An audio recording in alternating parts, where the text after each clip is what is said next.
Well, hi everyone, welcome to Mark's 900. I'm Mark and I come to you today from the beautiful Cowley in the heart of the Cotswolds. And I can't believe I'm saying this, but this bike has now done 10,000 miles. And in fact, it's actually done 10,237 miles, all of which I've done on this bike. I've owned it since new. So I feel eminently qualified to talk about living with this bike over 10,000 miles.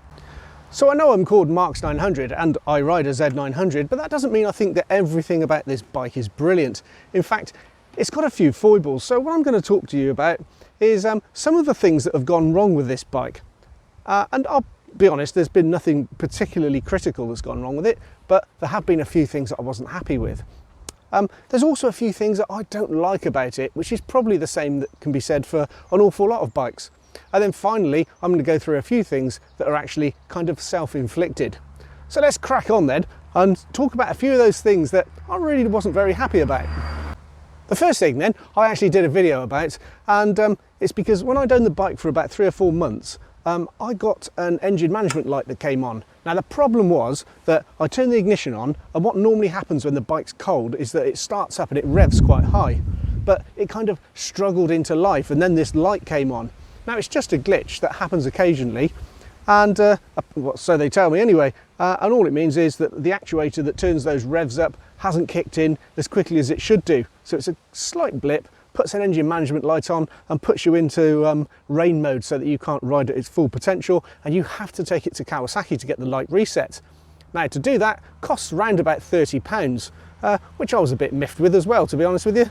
And not only that, it happened twice, and it happened twice in quite quick succession. So within the first few months of owning the bike, I had to take it back to Kawasaki twice and have that light reset. Now I've got a startup procedure which now involves turning the ignition on, wait for the fuel pump to do its thing, because you can hear that, and then I give it a slight bit of throttle just to unstick anything, and then I start the engine, and I've not had a problem since. So it's either there were a few teething problems because the bike was new and there was some sticky components somewhere that weren't working properly, or it's my startup procedure that's improved. I don't know which, but it hasn't happened in at least 12 months, probably longer. The next problem that I had was an engine oil light that came on, and this just started to flicker initially, and then it came on solidly all the time. And it turns out the problem with that is the engine oil sensor, which is at the bottom of the engine, and it sits there with this rubber boot on top of it and a wire that goes in the side. Water trickles down the wire, goes in the top of the rubber boot, and just stays there and sends everything rusty. It's a bit of a pain, but I managed to find out how you clear that up. So I took the boot off, scrubbed it all up, put it back together with lots of grease around it, and I haven't seen the problem again. Now that's easy for me because I don't mind rolling around underneath my bike fixing things, and so it was a minor irritation. But if you're not sort of technically minded, I guess that would be a bit of a problem, and it would of course mean another trip back to Kawasaki. The last problem, which I don't think I've mentioned on any of my videos so far, is that the indicators stopped working after a few months. They just completely stopped, pulled the bike over, turned the ignition on, and then when I turned the ignition back on again, they started working. So that cleared that problem, and then it happened again, and then it happened a third time. And on the third time, I decided to investigate a bit further. So I took the indicator relay out, which sits just behind the battery. I did some Googling, found out where it was. I unplugged it, sort of blew on it, tapped it a little bit, and put it back together, and everything's been fine since. So whether that was just a dodgy connection, I really don't know, but that's fixed the problem. Again, if you're sort of mildly technical, then that's not too much of a problem, but for some people that would mean yet another trip back to Kawasaki. So the first few months for this bike did have a few teething problems, some of which I managed to sort myself, some of which meant that it had to go back in. Incidentally, I've since bought a set of leads. I've got all the software so that I can get into the engine management system myself, but I still can't do it. So if anybody's actually managed to get into the engine management system on this, I'd love to know how you do it so that you can look at things like error codes and reset any management lights or anything like that. I've done it loads of times in cars, but I just cannot get into this one. I think it's encrypted, but I'd be really interested to know if anybody knows how to do that.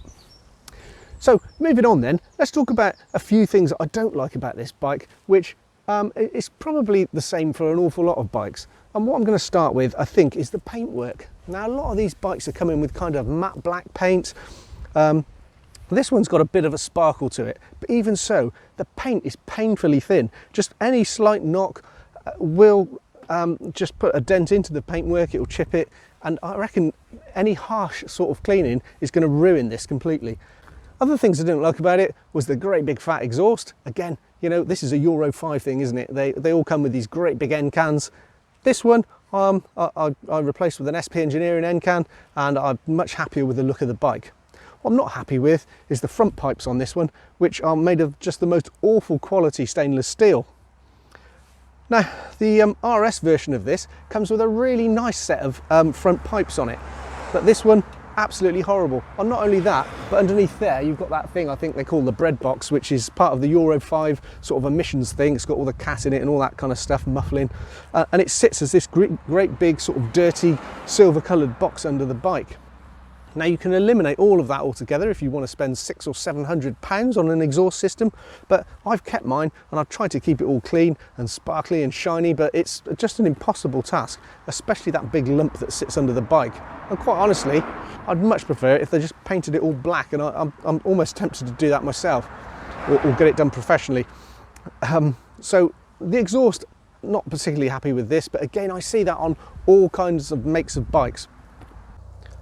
Another interesting point about this one, and this is really picky now, but there's this little shelf here in the engine casing, which when the bike's leant over at an angle, or even if it's upright, this has no purpose in life other than to collect water. So there's kind of, if you wash your bike or if you go out in the rain, there's always a puddle of water sat there on the bike. I just don't know why or who designed that as a feature, but it's just ridiculous. That should just be at an angle so the water comes off it.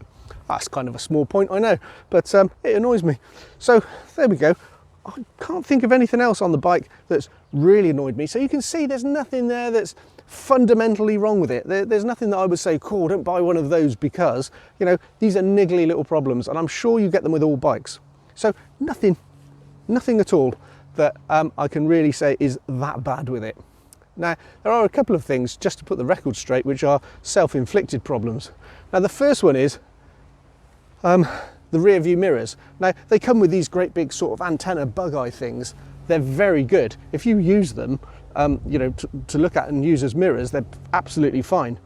But to look at, and the aesthetics of the bike are horrible. So I've removed those and put these bar end mirrors on. The bike looks sweet and it looks aggressive now, but these mirrors are absolutely hopeless. So yeah, that's kind of my fault. I can sort of turn them out, but the way they sit at the moment, the only thing I can see in them is the inside of my elbows. So you've got a choice there. You either go for form or beauty, in my opinion. Hey, I went with that. It's my choice. And at the back of the bike, got the same sort of problem, because of course it comes with this rear number plate set which hangs out here somewhere, and it also acts as like a rear mudguard.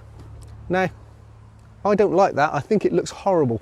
I quite like the ones that hug the rear wheel like they used to do with the old MT-09s, but the things that hang out the back there just look dreadful. So I've replaced it with a tail tidy, and as a result I can't get any back side panniers on there. I can't find any that fit, and also I get a lot of mud splashed up my back. Well, I mean, you know, that's not ideal, is it? But it is completely and utterly self-inflicted, and my hands up to that, because I did a full bike review on this, and I did say that was one thing I didn't like about it, but of course it's my fault, so I shouldn't really complain, should I?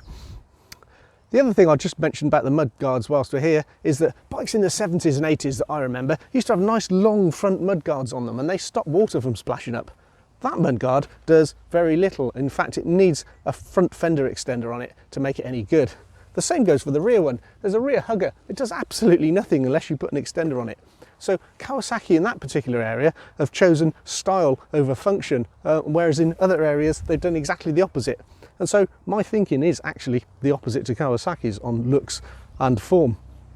Not to worry, that's all I can really say about this bike. That things that I don't like about it, that's not a lot, is it really? And would I buy one again? Absolutely yes. So why would I buy this bike again? Well, there's a number of reasons. I mean, I personally think it's a fantastic bike, and I go to things like bike nights and I go into bike showrooms, and I come away thinking, yeah, I still want to ride away on my bike, not anybody else's, which makes me realise that I've absolutely picked the right sort of bike for me. I love it, and I'll explain why. The first thing is that I will never ever get bored of doing this.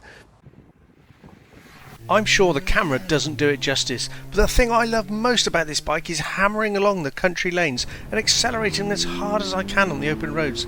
It's never going to be as fast as a superbike, but being completely naked and leaving me to face the full force of the atmosphere as I pin the throttle, it simply gives me a thrill I can't put into words, and one that you would never get tucked behind some fairing on a full sports bike for 3 times the cost.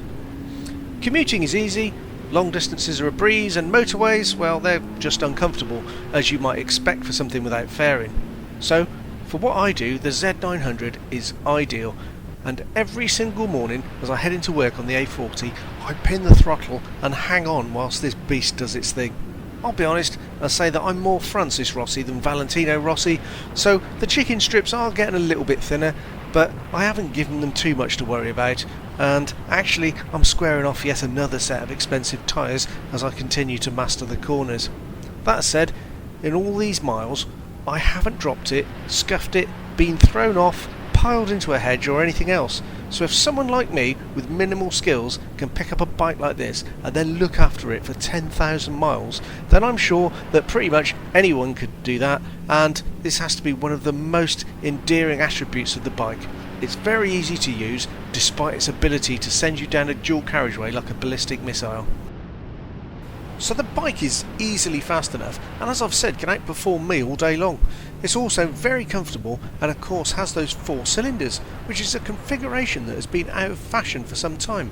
I'm not sure why. Maybe it's because they're a little too quiet and predictable compared to something like a triple.